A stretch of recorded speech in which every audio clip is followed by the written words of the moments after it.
Jamaica, blah, blah, blah. Buju Banton is, I should say, a well straightforward, a well-structured person who knows what he wants and goes after what he wants and knows what he's all about. Where I'm from Kingston, Jamaica. I'm from a little community called Barbican. I was born at 127A Barbican Road. I later moved and reside in the country. Then I came back to Kingston.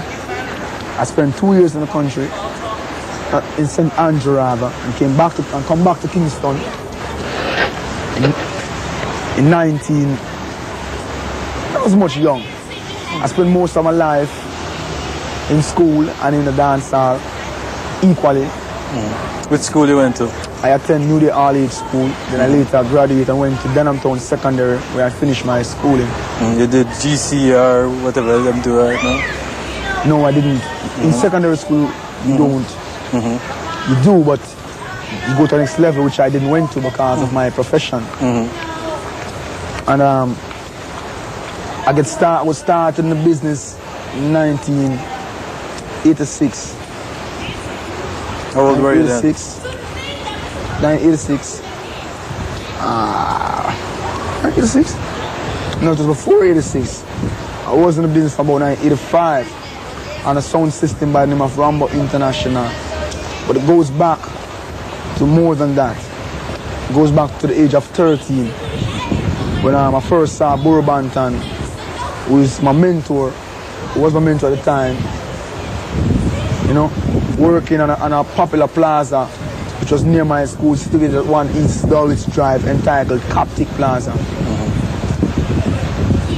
Being in school and every morning I would see Buju Banton on the plaza doing his thing, you know, that sort of, I knew there was something else, you know. So every morning I would be at school more than early just to see this one guy on the plaza with his no shirt and, you know, skipping and doing his thing, you know. I always admired that. It wasn't until 85, 86 that I got hooked up with Flower Gun, Daddy Lizard, Red Rose Sanchez, and a sound system by the name of Rambo International, which I was on. Now, I being the youngest person on the sound system would open the dance before the bigger artists would appear. This sort of gave me the experience that I needed to go inside the studio and be brave, have my excuse. So if it takes some amount of bravery, you think, to pick up the mic at that age, what, 13? Not under the influence of drugs. Yes, it did. To do it without drugs, you say take amount of bravery. Why is it that? I'm being new to it, seeing so much people in front of you, you don't know what's in everybody's mind. You understand? Self-confidence was being built at the time. You understand? So it was all about knowing your audience and feeling your audience and feeding them. So then what inspired the lyrics that you came up with at that time? Was it lyrics you'd go home and write? Yes, at that point it was lyrics I would go home and write with the help of friends who would say Buju, because that name was given to me by my mom from birth, and all my friends call me Buju. They say, Buju Banton, this is good, this is, you know, this is not, and you should improve on this, you should improve on that, which also helped to steer me in a positive direction, with my friends being always, not being yes man, you know, but being critics whenever it was not right, for me to get it right. Okay. Deportees, tell us about that. What inspired Deportees? The inspiration is just a reflection of society still, you know, just a reflection of what we see going on. Because you find, for oh so long, this has been a thing that is going on, where you see a man come and fire and a man call and say, well, John Tom up here and make it, you know. What is he doing for those who are making it, you know? What's happening, you know? Not necessarily for those who ain't making it, but what is he doing for himself? So when he stops making it, he can still survive and still make it. You know, that's the question that come to my mind every time. So it's like things change. You know them sister life hard, can't get deep. Why you never send the money come my yard? You're rich, yo. You spend the whole night abroad. Squander your penny. Now you're living like a dog. You understand? So basically it's just a reflection of society still, and me being a youth who just deal with realities of life. I don't intend to live my life under blindfold. So, you know,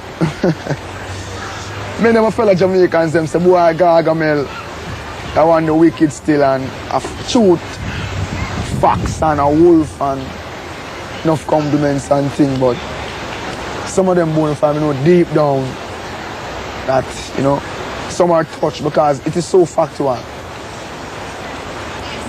You understand? Mm-hmm. Every day you turn on your radio for that matter, back home or take out the paper, you see how many people get deported and, you know, some of the activities, criminal activities that go on. You're astonished because it's a deport you commit.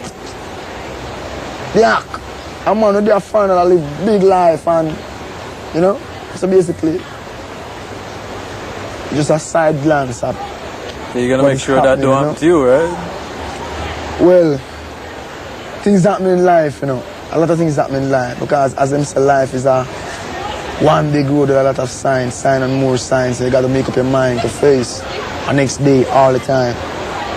How do you feel about the fact that every song Buju Banton puts out, it generates controversy? Positive things always generate controversy. Mm-hmm. Anything positive always generate controversy. And there's no two way about that. Mm-hmm. How controversy that it generates? How, you know, when you hear some of the things that you sing a tune, right?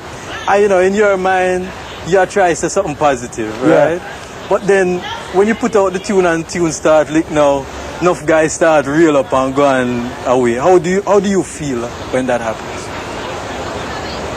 Lord Jesus Christ came on earth and tell man that they must live loving and them crucifying.